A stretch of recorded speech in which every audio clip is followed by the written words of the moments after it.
Education minister looks to impose sweeping new powers to go after school boards after accusing some of them of financial mismanagement. More on that. Plus, we'll tell you about the massive pay hike MPPs are about to receive at Queen's Park.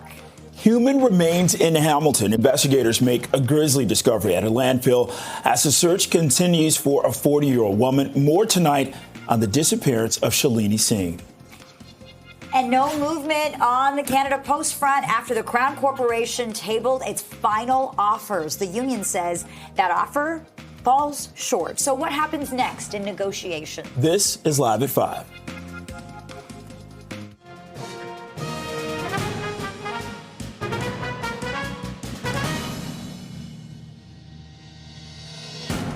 Good evening. I'm Bakari Savage. And I'm Lena Latafat. Thanks for joining us and welcome to Live at 5. Breaking news from Pickering, where police are investigating a deadly assault. It happened in the area of Fairport Road and Lynn Heights Drive north of Finch. Durham police say that a woman was found with severe injuries and taken to hospital. That's where she was pronounced dead. No arrests have been made. Residents in the area of Fairport and Lynn Heights, you're being asked to shelter in place. Stay with CP24 for more on this developing story.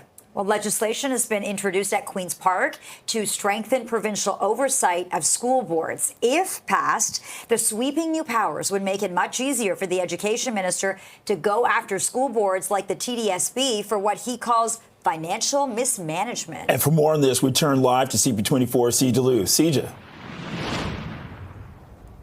Lena Bakari, over the last few months, several school boards across the province have been under scrutiny for financial mismanagement, including the Toronto District School Board and the Toronto District Catholic School Board. Now the province is doing more to step in and introducing legislation that, if passed, would give them more power over the school board. Now, if this bill does pass, the ministry would have more power to intervene when school boards are not meeting expectations. This includes the ability to launch investigations and conduct more audits. Education Minister Paul Calandra says his concern is that student success is no longer at the forefront of some of these school boards' decisions. He wants every taxpayer dollar, funding dollar, to go directly towards students, not what he calls wasteful spending.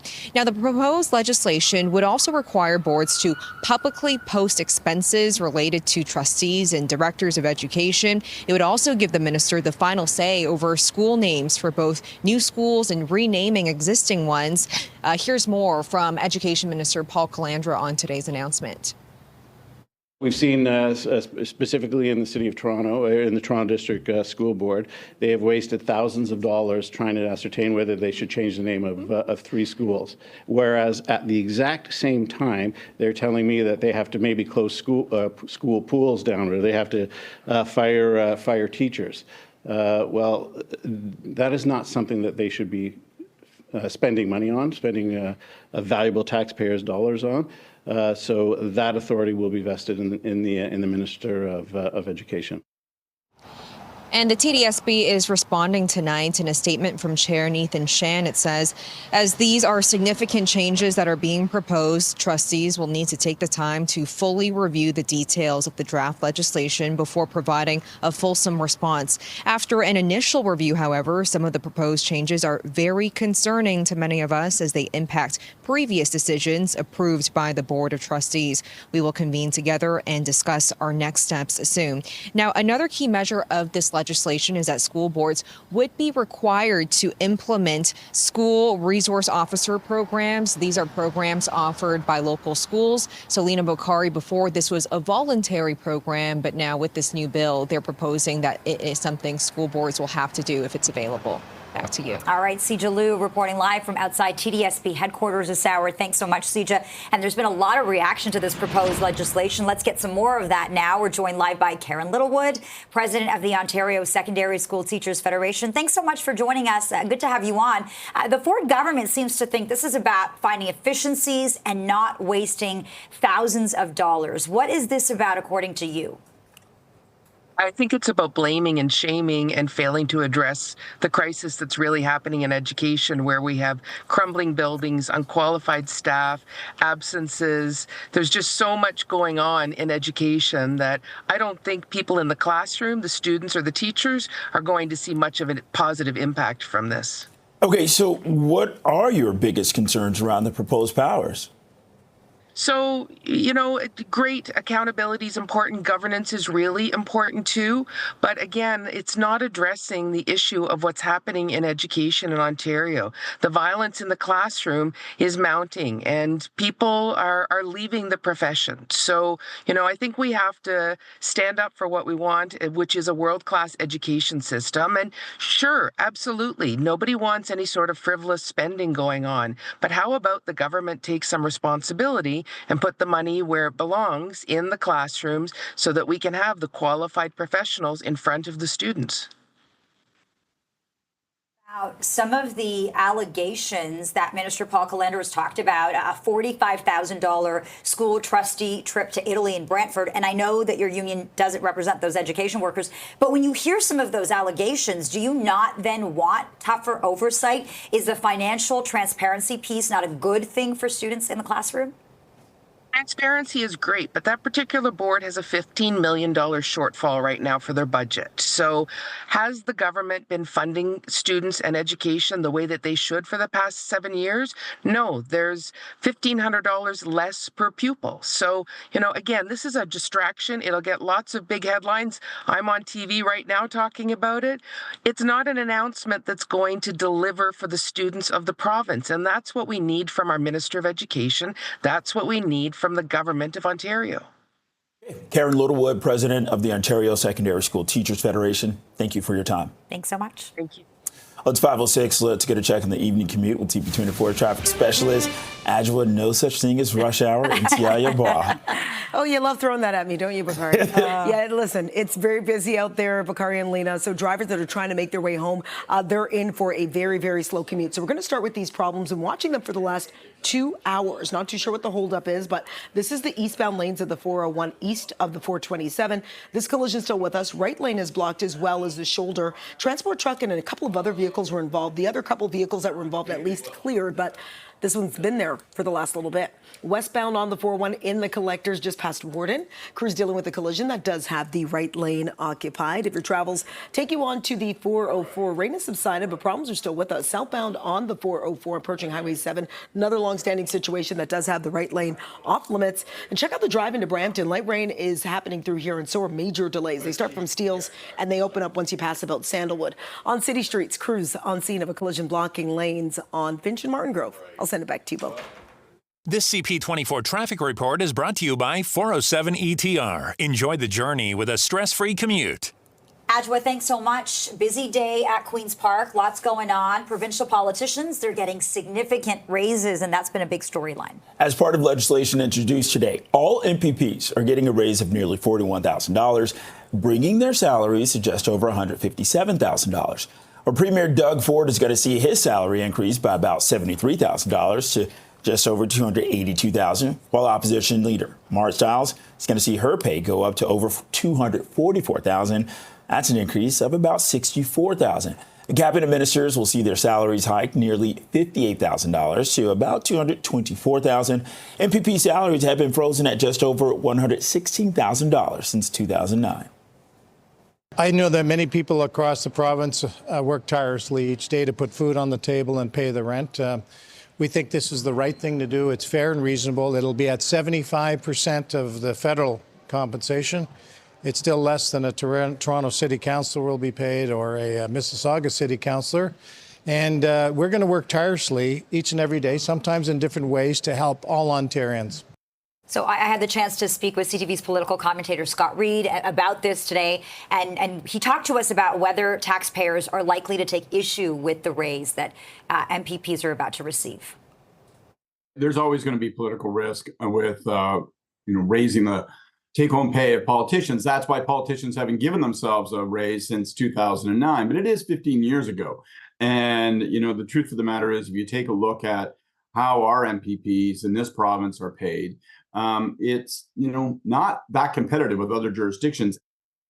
Well, MPPs will also now be able to join and contribute to Ontario's public service pension plan for the first time since 1995. And staying at Queen's Park, demonstrators gathered there today to oppose a piece of legislation that advocates say unfairly targets people living in homeless encampments. The Encampment Justice Coalition organized a rally outside of the Ontario legislature calling for Bill 6 to be rescinded. It allows police to arrest or fine anyone who possesses illegal drugs in a public space, including tents and parks and on public property. Activists say that it punishes encampment residents. They're urging the Ford government to scrap the bill and invest in solutions to end homelessness, including affordable housing. We know this legislation is wrong.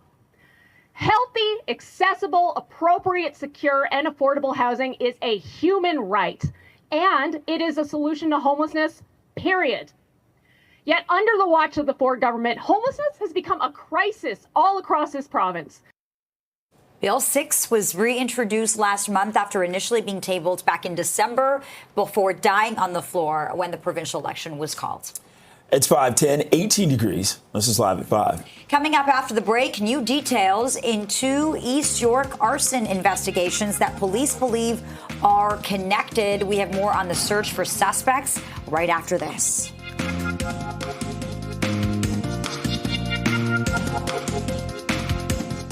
Welcome back. Hamilton police found human remains at a landfill. That is where they've been searching for the body of a woman who disappeared last year. For the latest on the investigation, let's bring in CP24's Lindsay Biscaya, who joins us live from the newsroom. Lindsay. Yeah, and we're talking about Shalini Singh here, Bakari and Lena, a 40-year-old woman who was reported missing around December 10th of last year after her family noticed that they hadn't actually been able to contact her in a couple of days. And so the reason that we're talking about her in connection to these remains that were found is because police were actually searching this landfill specifically for her body. In their investigation, they did have some footage that showed her going into her apartment, which she shared with her boyfriend in Hamilton, and then never going back out again. And that's when police realized in their investigation that it's possible that her body may have been disposed of via a garbage disposal system. And so that's when they really started searching this landfill. They've been searching it for weeks, looking for her remains. Some remains, human remains of some sort, have been found today. And police spoke a little bit more today about their search and what this means. Take a listen. The remains that we've located are within the target zone that we identified for this investigation. So I am hopeful and optimistic that we'll receive the DNA results that we're looking for. Unfortunately, we have to wait for a few weeks to get that confirmation, but I have no indication to suspect otherwise, but we just have to wait for those results. So the investigation's still far from over. In terms of suspects, police would not confirm, Lena Bakari, whether Shalini Singh's boyfriend was a suspect. They did share an apartment together. We do know from police, though, that he's not cooperating with police. In terms of these human remains, they've now been sent for DNA testing, but that could take several weeks to know the answer in terms of whose remains these are. Back to you. What a disturbing development. Lindsay Biscaya joining us live from the newsroom. Thanks so much for this, Lindsay. Well, police have released images of suspects wanted in 2 arsons that we've been telling you about, one in Scarborough and one in East York. So they're looking for 3 people who they were all wearing dark clothes, hooded jackets, and gloves. One was wearing dark shoes with white laces that may be Converse. 2 of the suspects can be seen holding gas canisters, and police say they were traveling in a dark SUV. The suspects are wanted in an arson at a commercial building at Pape and Fulton, north of Danforth, just before 5:30 a.m. on Monday, on May 21st. Police say they broke into the building, set it on fire, and then took off. 3 people were taken to hospital with minor injuries, and following further investigation, police are releasing more information on this case. And one of the suspects is also wanted in a fire on Tuesday in Scarborough. So crews were called to a Greek restaurant on Birchmount, south of Ellesmere, shortly after 3 o'clock in the morning.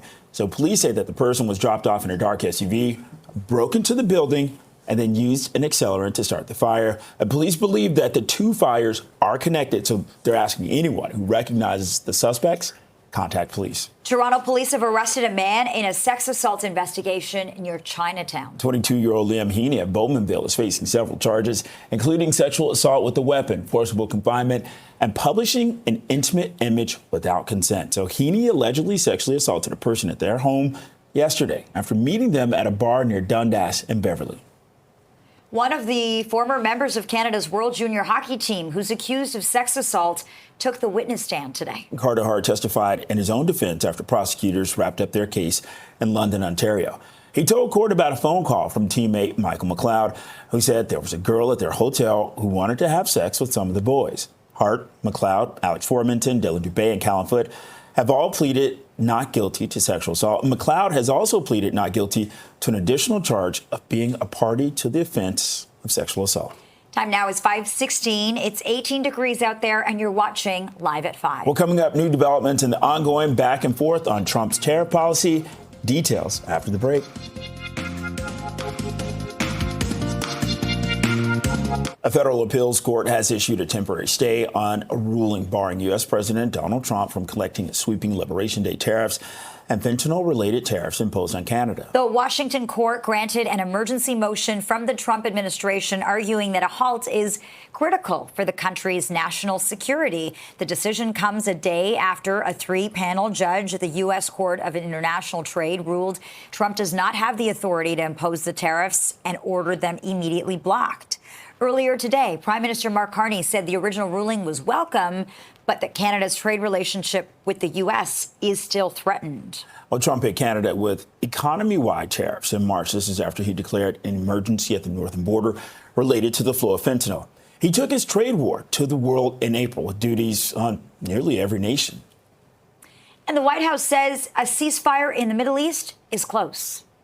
I can confirm that Special Envoy Witkoff and the president submitted a ceasefire proposal to Hamas that Israel backed and supported. Israel signed off on this proposal before it was sent to Hamas. I can also confirm that those discussions are continuing, and we hope that a ceasefire in Gaza will take place so we can return all of the hostages home, and that's been a priority from this administration from the beginning. I won't comment further as we are in the midst of this right now. And Hamas says that it has received the proposal and is reviewing whether it serves the interests of its people and is a true step toward a permanent ceasefire. So Israel is demanding all hostages be released and that Hamas is disarmed or destroyed. Our Prime Minister Netanyahu has said Israel will control Gaza indefinitely and facilitate the voluntary immigration of much of its population. Palestinians have rejected the plan to resettle Gaza's population, and Hamas says it will only release the hostages in exchange for more Palestinian prisoners and a full Israeli withdrawal. Canada Post says it's presented its postal workers union with its final contract offers. Yeah, the company says that the proposals contain enhancements, including signing bonuses and the removal of compulsory overtime. Canada Post is maintaining its offer of a 13.5% pay hike over 4 years. It's also proposing changes to compete in the parcel delivery space 7 days a week and create more part-time jobs. Well, the Canadian Union of Postal Workers has responded with a statement, which reads in part, quote, while Canada Post insists that its offer reflects the union's demands from our May 25th proposal, there are almost no changes from what the employer put forward May 21st. There's no question. Canada Post is not negotiating. Canada Post is playing hardball. So I think it's a service that's no longer necessary. I mean, we have, but there will be some things that need to be delivered by hand, but we have all kinds of other delivery services. No, it's letters or packages to family. Yes, I use them. I wouldn't use a courier. Yeah. If it was business, it'd be different. Yeah. But family, no. Meanwhile, Canada Post is reporting a nearly $1.3 billion operating loss last year. The Crown Corporation has now posted 7 consecutive annual losses that it says amounted to $3.8 billion before taxes. Our Prime Minister Mark Carney delivered a reply today to the throne speech that King Charles delivered earlier this week that touched on many of the same points, including promises to strengthen interprovincial trade and make life more affordable.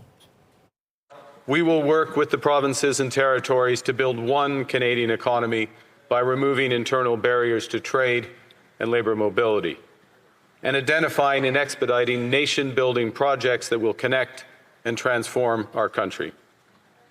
We will bring down costs for Canadians and help them get ahead, including through the middle-class tax cut and by cutting the GST for first-time home buyers, measures that are now before this House. King Charles gave the speech from the throne on Tuesday to open the new session of Parliament and lay out the Liberal government's priorities. Its major themes included building new relationships with the U.S. and the world, building a more affordable Canada and a more secure country as well. The address was just the third time a reigning monarch has delivered this speech, and the first since Charles's mother, Queen Elizabeth II, did so in 1977. It's now 5:23, 18 degrees. This is Live at 5. More fallout following a disappointing end to the season for the Toronto Maple Leafs. The team's general manager, Brad Treliving, facing a number of questions from reporters this morning. We'll tell you more coming up.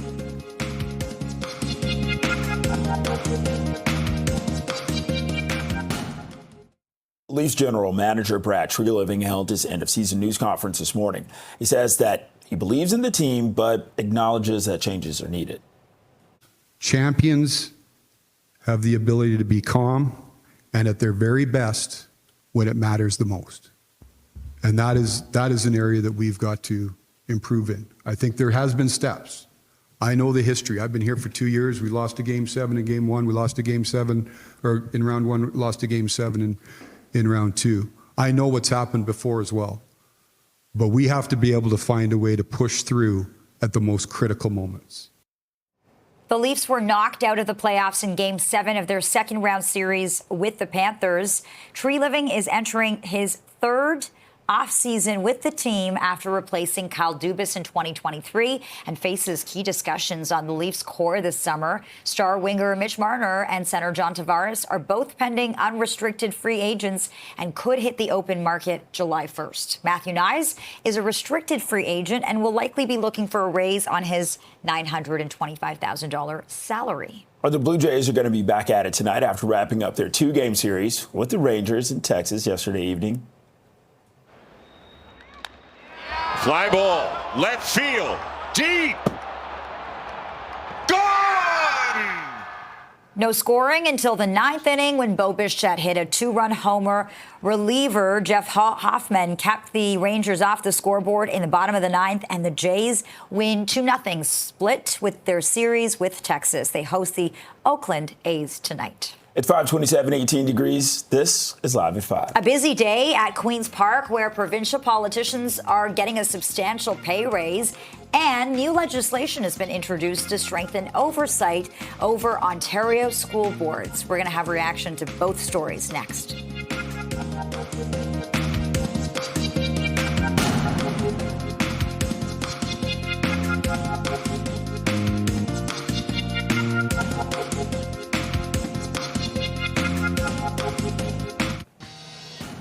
The education minister looks to impose sweeping new powers to go after school boards, accusing them of financial mismanagement. More on that. Plus, we're going to tell you about the massive pay hike MPPs are about to receive at Queen's Park.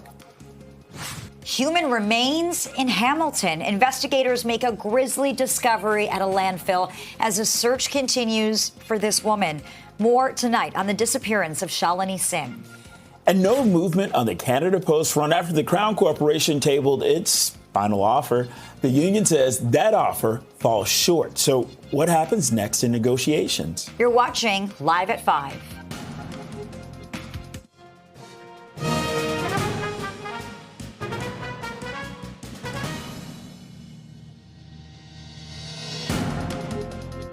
Good evening, and thank you for joining us. I'm Lena Latifat. I'm Bakari Savage. We have breaking news from Pickering. This is where police are investigating a deadly assault. It happened in the area of Fairport Road and Lynn Heights Drive, north of Finch. Durham police say a woman was found with severe injuries and taken to hospital where she was pronounced dead. No arrests have been made. Residents in the area of Fairport and Lynn Heights, they're being asked to shelter in place. So stay with CP24. We will continue to follow this developing story. Over at Queen's Park today, it's been a busy day. Legislation's now been introduced to strengthen provincial oversight of school boards. If passed, the sweeping new powers would make it much easier for the education minister to go after school boards like the TDSB for what he calls financial mismanagement. Let's bring in CP24 Sija Liu, who's joining us live with more. Sija. Bakari, Lena, the Education Minister, Paul Calandra, says this new legislation removes an outdated mandate that made it difficult for the province to step in when school boards weren't doing their jobs. Over the last few months, several school boards across the province have been in hot water over financial mismanagement, including the Toronto District School Board and the Toronto Catholic District School Board.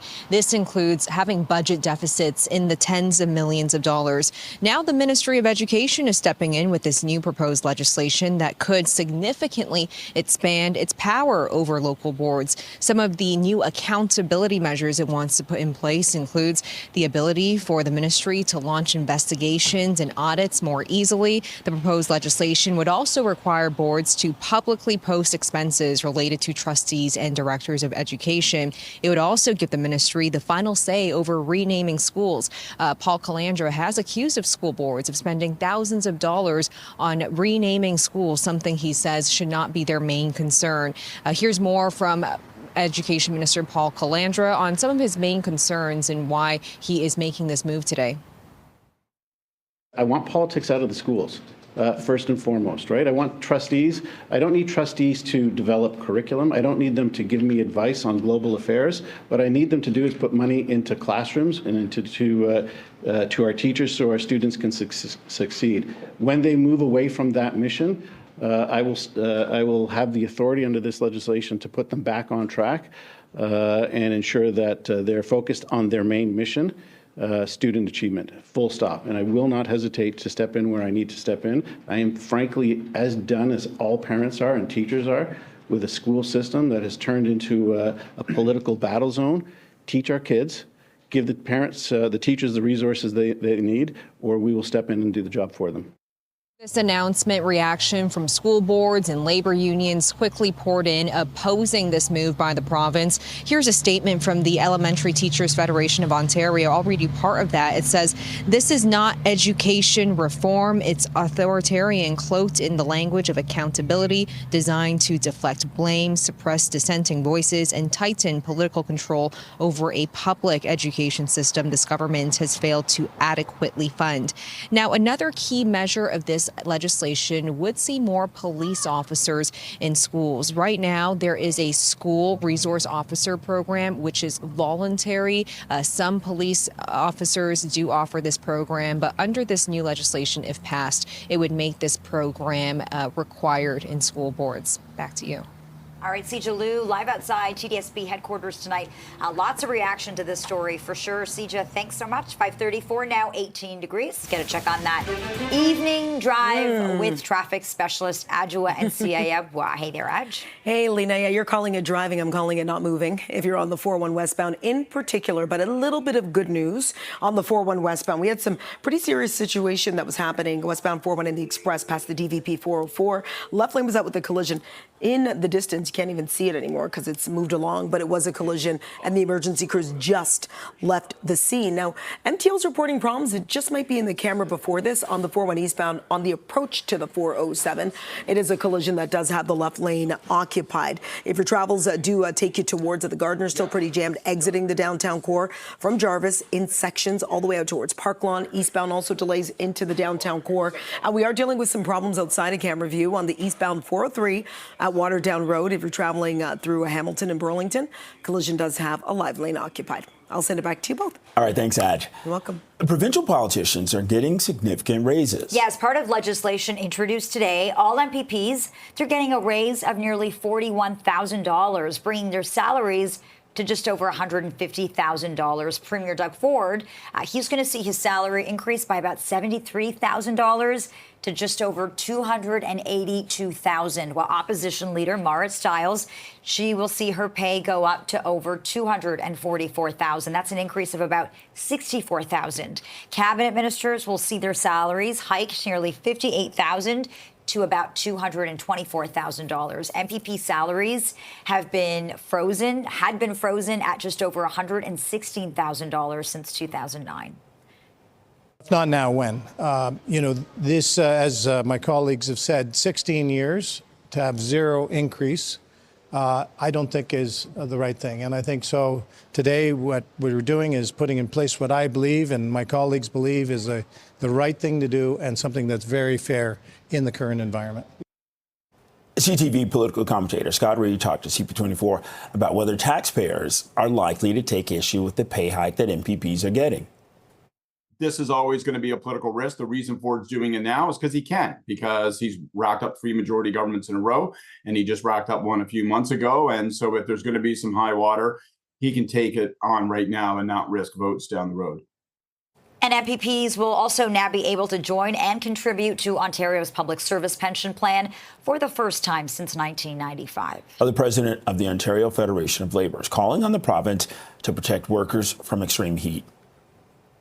And the fact is, workers are still waiting for the protections that they should already have in place.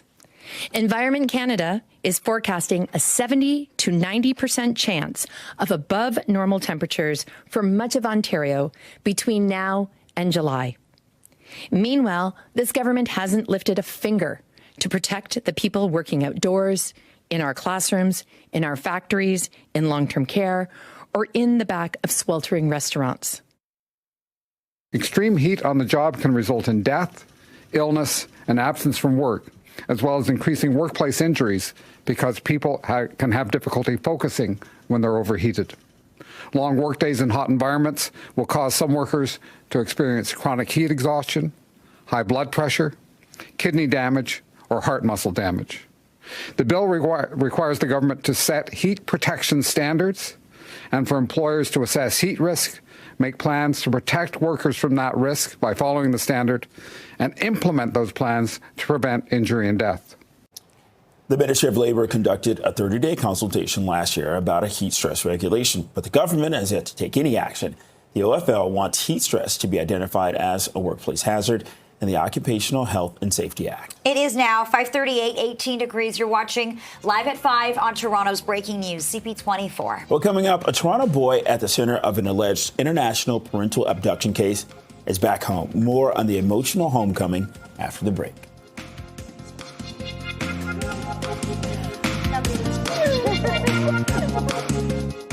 Hamilton police found human remains at a landfill where they have been searching for the body of a woman who disappeared last year. For more on this disturbing investigation, let's bring in CP24's Lindsay Biscaya, and we're still waiting for those remains to be identified, Lindsay. And that's the next step, Lena and Bakari. I mean, we could be waiting actually several weeks to have those remains identified. After being found today, they are now going for DNA testing. And so then we'll really be able to learn a little bit more about this investigation, whether those human remains do in fact belong to Shalini Singh, pictured here, the 40-year-old woman who was reported missing back on December 10th. So this is very much an ongoing investigation. Police haven't shared too many details in terms of the investigation itself. What we do know is that they do have surveillance video of her entering her apartment in Hamilton back in December, in early December, and then she never left again. She shared that apartment, by the way, with her common-law boyfriend. When police realized that she never left her apartment once again, that's when they started thinking, okay, well, her body might have been disposed through the garbage disposal system. And so that's when they started searching this landfill. They've been searching it since February, and today they recovered some of those remains. And here's more on what police had to say about their investigation. Working with staff at the Glanbrook landfill site, investigators identified an area where waste had been deposited during the time period of interest. The target zone that we were searching consisted of approximately 5,000 cubic meters of waste. The search of that area began on Monday, February the 24th, and we were proceeding on schedule to finish by May 30th. I can now confirm that on Wednesday, May the 21st, we recovered partial human remains within that target site. We are now working closely with the Office of the Coroner, the Ontario Forensic Pathology Service, and the Centre for Forensic Sciences to examine those remains. So in terms of this investigation, when Singh was originally announced missing, her boyfriend was actually reported as missing as well. And then he turned up days later. Police say that he is known to them, although he's not cooperating at this point with police in their investigation. He hasn't helped them at all in terms of the disappearance of Shalini Singh. And police also at this point have not confirmed whether her boyfriend is in fact a suspect. So still a lot to go here in this investigation, Lena Bakari. But again, these human remains might be another important step forward. Again, we'll have to wait for that DNA testing to come back. And still, anyone at this point who might have any information on the disappearance of Shalini Singh is being asked to contact police. Okay, joining us live from the newsroom, CP24's Lindsay Biscaya. Lindsay, thank you. Okay, turning now to a terrifying ordeal for a Toronto mother, one that lasted for months. Yeah, that mom and her son have returned to the city following a lengthy legal ordeal in India. Camila Villas-Boas and her 4-year-old son, Valentino, arrived at Pearson Airport this morning. On January 31st, Boas went to India's Chandigarh region after learning that her son was in the area with his father. Boas hadn't seen Valentino since July of last year when he went on a court-sanctioned trip to the country with her former spouse. The two failed to return home as expected, prompting police to issue a warrant for Sunak's arrest. Tired of waiting around, the mom took matters into her own hands, hired lawyers in India, and after several months, they were cleared to come home on May 22nd. I am just coming back to normal. I don't even feel the reality yet. I'm still like shock of emotions. Because for a moment I thought that I would never find him again. And just see him say, "Mommy, I love you and I miss you."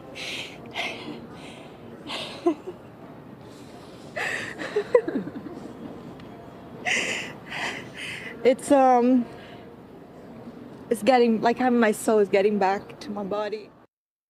Well, investigators believe that the boy's father, Kapil Sunak, is still in India, but confirms that he is not in police custody. It is 5:45 now, 18 degrees. You're watching Live at 5 on Toronto's Breaking News, CP24. And coming up, new developments and the ongoing back and forth on Trump's tariff policy. Details after the break.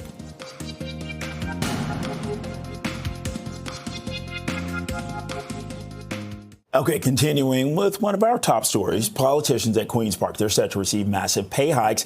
This after a 16-year freeze. So for reaction to this, we now turn to Nicholas Gagnon, Communications Director with the Canadian Taxpayers Federation. Nicholas, thanks a lot for taking time to speak with us this evening.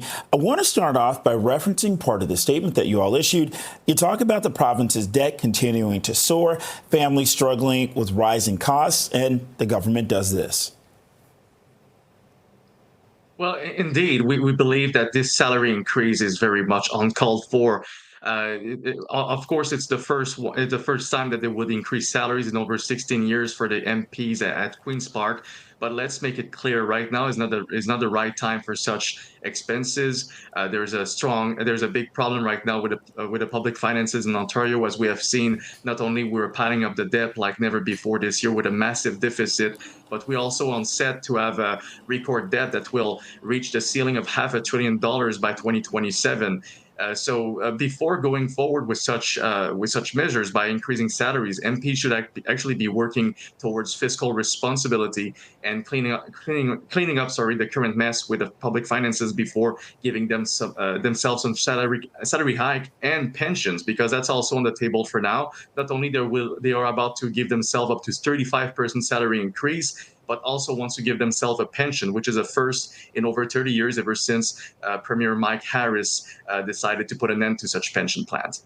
Look, I totally hear your concerns about the cost of living. Some people are having a tough time paying the bills, so I can understand that sentiment. And the hike certainly sounds very steep. Everybody wants a $40,000 raise. But I kind of want to play devil's advocate here, because MPPs at Queen's Park will say, well, look, we've been subjected to a salary freeze since 2009. That's 16 years. And I also want to kind of bring up what the finance minister said today, pointing out that it's only 75% of what federal MPs are making, and it's still less than what a Toronto city councillor makes. So with that in mind, is this not reasonable?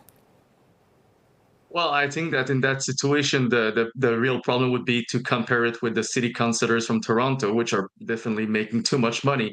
They're also trying to position the salaries of MPs in Queen's Park with the one in Ottawa. But in the end, after the salary hike, it's worth mentioning that the MPs at Queen's Park will be the highest paid provincial politician throughout the entire country. The other provinces right after them would be Quebec, which also went forward with a 30% salary increase for their own M&As in 2023. So that being said, the one that are paying this salary right now, the one that will be paying this salary increase are no one else but the taxpayers, and I think that they should be listened at this moment. And right now, their wallets are being squeezed. They have a hard time meeting the end of the month and being able to cover their budgets and pay for their mortgage and for their rent. So they should have a say. And what taxpayers are really saying right now is it's time for fiscal responsibility, not for salary hike. And if they think that they deserve that, they should at least try to clean up the mess with the public finances first before even considering giving themselves such a salary increase. Okay, Nicolas Gagnon, Communications Director with the Canadian Taxpayers Federation. Thank you for your time this evening. Thanks so much. Thank you very much.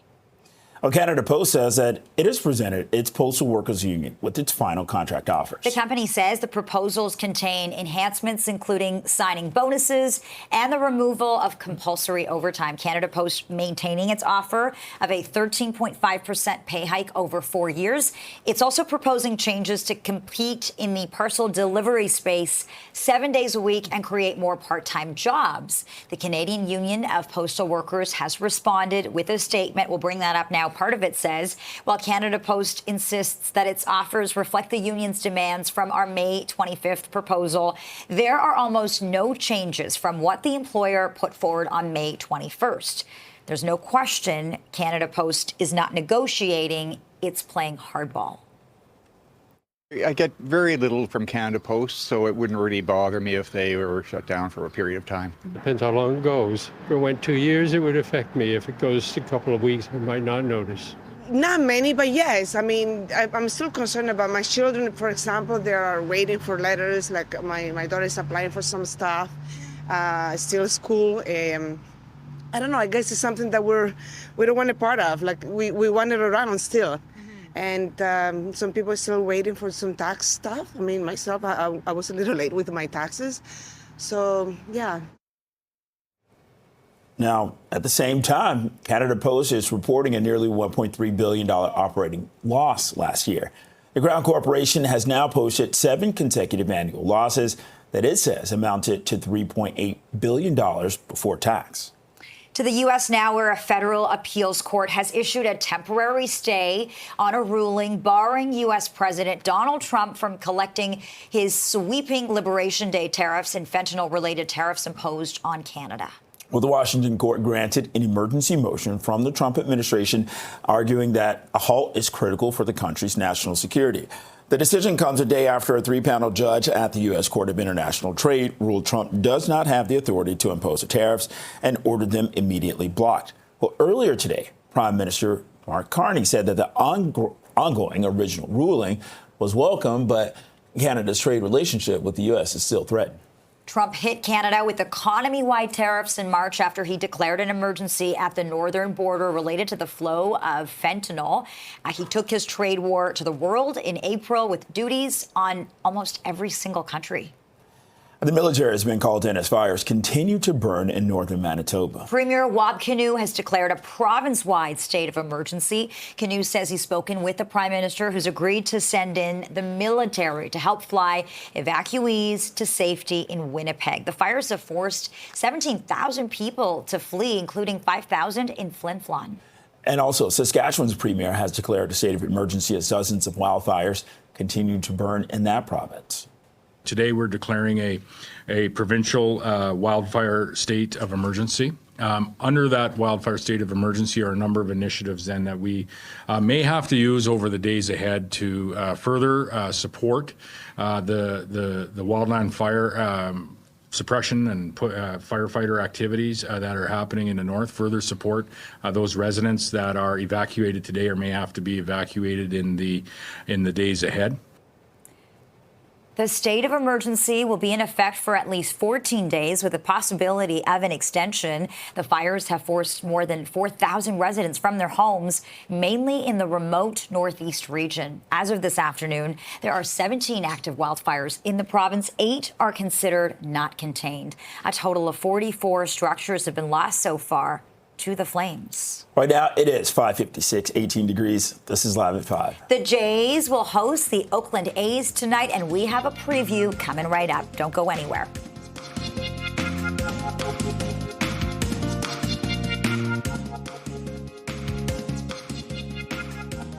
Welcome back. The Blue Jays are going to be back at it in just a couple of hours after wrapping up their 2-game series with the Rangers in Texas yesterday evening. Fly ball, left field, deep, gone! Yeah, no scoring until the 9th inning. That's when Bo Bichette had a 2-run homer. Reliever Jeff Hoffman kept the Rangers off the scoreboard in the bottom of the 9th. The Jays win 2-0, splitting their series with Texas. They host the Oakland A's tonight. All eyes on that. 5:59, 18 degrees. You're watching Toronto's Breaking News, CP24. Thank you for watching. CTV News at 6 is next.